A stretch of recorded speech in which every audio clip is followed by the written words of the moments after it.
홍반장이 짚어주는 용어 라디오 2. 키워드 레이아웃 떠올리면서 공부해요. 안녕하세요. 홍반장입니다. 오늘 배워볼 내용은 정제화 시험입니다. 정제화 시험 같은 경우에는 기초의 지지력을 확인하기 위해서 실시하는 시험으로서 동제화 시험과도 비교가 되는 내용이죠. 그래서 최근에 129회의 양방향 제화 시험으로도 정제화 시험이 나왔습니다. 이 내용은 기본적으로 알아야 되는 정제화 시험의 내용이므로 문제를 뽑아봤습니다. 그럼 저랑 같이 정의부터 보겠습니다. 기초의 말뚝 거동을 파악하기 위한 가장 확실한 방법으로 기시공된 말뚝의 실제 하중으로 제하 시험하는 것을 정제화 시험이라 합니다. 정제화 시험의 분류에는 총 4가지가 있습니다. 압축 제하 시험, 인발 시험, 수평 제하 시험, 그리고 양방향 제하 시험이 있습니다.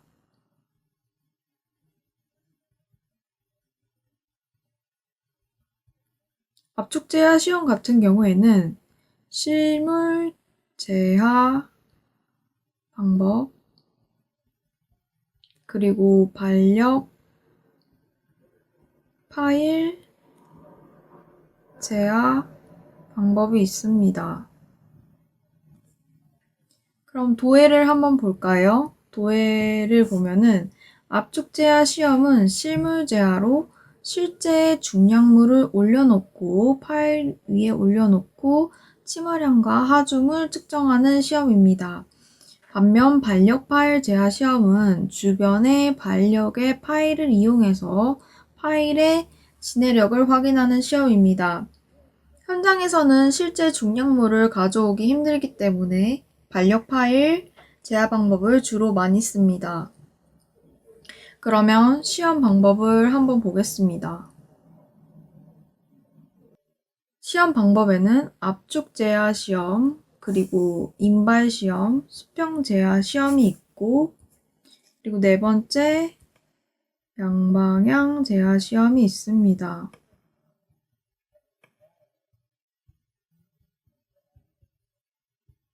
그럼 먼저 압축 제하 시험을 보겠습니다. 등속도 관입시험과 하중 지속시험이 있고, 등속도 관입시험에는 등속도로 말뚝을 관입하여 지속적으로 하중을 증가시키는 방법으로서 관입속도는 0.25에서 0.5mm/분으로 시험 소요시간은 2~3시간이 소요됩니다. 이것을 그래프로 한번 그려보면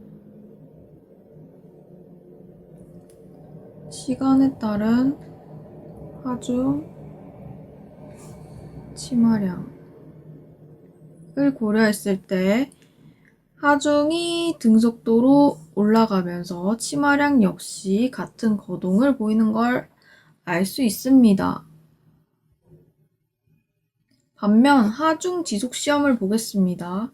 하중 지속 시험은 말뚝에 하중을 가하여 1시간 정도 말뚝 치마시킨 후 동일한 하중을 한 단계씩 지속적으로 높여가는 방법이다. 설계 하중의 2배를 제하를 해서 한 단계 하중이 설계 하중의 25%로 8단계로 제하를 하게 됩니다. 이것을 그래프로 한번 그려보면 시간에 따른 하중 치마가 1시간마다 말뚝을 계단식으로 치마를 시키기 때문에 하중의 거동과 치마의 거동이 계단식으로 이루어지는 것을 알 수 있습니다. 그럼 인발 시험을 보면 인발 시험은 타입된 말뚝의 유압잭을 이용하여 인발하는 방법으로 압축 제하 시험과 비슷하고 유압잭이 위에 위치하는 것을 볼 수 있습니다. 수평 제하 시험 같은 경우에는 타입된 말뚝이 수평 하중에 저항하는 정도를 측정하는 시험으로 무리 말뚝에서 수평 제하 시험 시 말뚝 간격은 지름의 10배 이상이 되어야 한다고 되어 있습니다. 따라서 말뚝의 수평 방향으로 유압잭이 있는 것을 볼 수 있습니다. 그럼 양방향 제하 시험은 어떻게 시험을 할까요? 양방향 제하 시험 같은 경우에는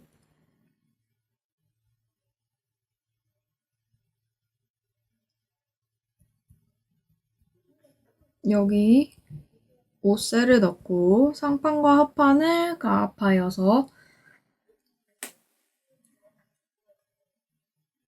말뚝의 지지력을 확인하는 겁니다.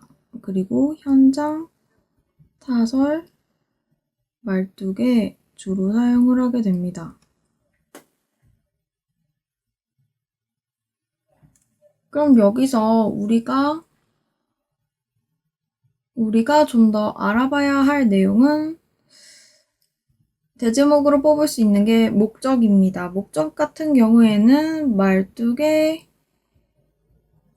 지지력을 확인할 수 있고 시공성의 적부를 확인할 수 있습니다. 또한 비교도 할 수 있겠죠. 동제화와 정제화를 비교도 할 수 있습니다.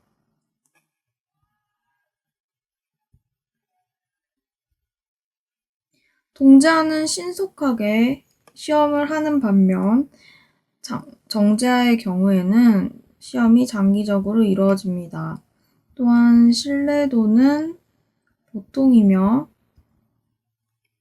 정제화 같은 경우에는 신뢰도가 높습니다. 그리고 비용은 동제화 시험이 보통이며 정제화 시험은 고가로 진행됩니다. 그리고 정제화 시험을 할 때 시험 시 주의사항에 대해서도 한번 볼 수 있습니다. 정제화 시험 같은 경우 시험 말뚝을 계획하고 실물 제하를 할 시에 반입 계획을 세워야 됩니다. 또한 시험을 할 때에는 주변에 간섭이 있는지 없는지 공정을 파악해야 되며 저희 현장에서는 주면 마찰력과 선단 지지력이 모두 확보될 때까지의 시간 28일 후 정제화 시험을 실시했습니다.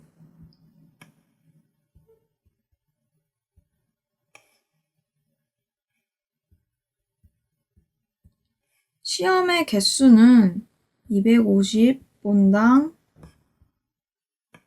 1개 또는 구조물당 1개로 정제화 시험을 실시했습니다. 그럼 정제화 시험에 대해서 답안을 구성을 어떻게 해야 되는지 한번 생각해 보겠습니다. 정제화 시험을 물으면 키워드적으로 어떤 내용이 들어가야 될까요?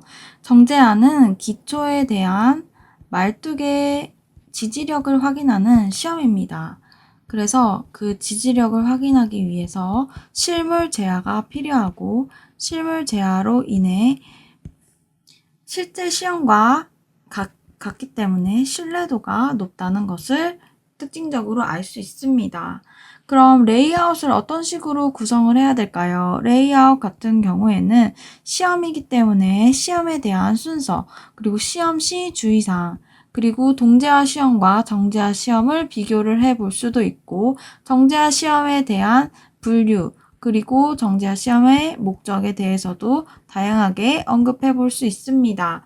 그럼 문제에 대한 대제목을 한번 보겠습니다. 정제화 시험에 대해 정의와 시험 개념도, 시험 방법, 그리고 제화 시험에 대한 비교를 했습니다. 여기서 좀 더 기재했으면 좋았을 내용이 바로 시험 시 주의사항에 대한 내용이겠죠. 그리고 시험 개념도의 분량을 보면은 너무 그림이 많은 분량을 차지하고 있기 때문에 이 부분을 조절하는 것이 좋겠습니다. 그럼 정의를 한번 같이 볼까요? 시공된 기초 말뚝의 지지력을 확인하기 위한 가장 확실한 시험으로서 말뚝의 정적인 하중을 제하하는 시험입니다. 시험 개념도에 대한 그림을 보면 하중에 대해서 말뚝의 유압잭을 놓고 그리고 하중을 제하면서 치마량이 어떻게 되는지를 값을 확인하고 있습니다. 이 부분은 압축 제하에 대한 그림으로서 실제 하중 제하 방식과 발력 말뚝 이용 방식으로 두 가지로 나누어진다고 기재를 했습니다. 그리고 옆에 간단하게 알 수 있도록 플로우 차트를 기재를 했는데요. 말뚝 시공에 대해 하중 제하를 하고 지지력을 확인한다는 화살표적으로 표현을 했습니다. 여기에 좀 더 자세하게 기재를 해주고 싶다면 여기에 부가 설명까지 기재를 해주면 좀 더 풍성한 답안이 되겠습니다. 시험 개념도 부분이 너무 넓기 때문에 분량이 너무 적어 보이는 단점이 있습니다. 그래서 이 부분을 고려해서 조절해 주시기 바랍니다. 시험 방법입니다. 시험 방법에는 등속도 제하 시험과 하중 지속 시험, 그리고 인발 시험, 수평 제하 시험 등 다양한 시험 방법을 작성해 놨습니다. 좀 더 자세하게 기재를 해도 되겠죠. 그리고 제하 시험에 대한 비교입니다. 비교 같은 경우에는 정제하 시험과 동제하 시험을 비교했습니다. 정제하 시험에 대한 방법과 비용, 시간, 정밀도를 보면 정제하 시험은 복잡하고 고가이며 장기간 소요되고 정밀도가 우수해서 신뢰도가 높은 것을 알 수 있습니다. 동제하 시험 같은 경우에는 간단하며 저렴하고 신속하게 확인을 할 수 있고 신뢰도는 정제하 시험보다는 낮은 것을 알 수 있습니다. 키워드를 보면서 마치겠습니다. 정제하 시험을 물어본다면 기초 말뚝의 지지력을 확인하는 시험으로서 실물을 제하해서 하중우에 대한 치마량을 확인해서 신뢰도가 높은 편에 속하는 시험입니다. 시험에 대해서 물어봤기 때문에 시험에 대한 순서 그리고 주의사항, 시험에 대한 동제하 시험과 정제하 시험을 비교를 해볼 수도 있고 정제하 시험은 4가지로 분리된다고 했습니다. 그리고 시험에 대한 목적까지 다양하게 언급할 수 있다는 점 기억해 두시기 바랍니다. 그럼 오늘도 좋은 하루 되세요.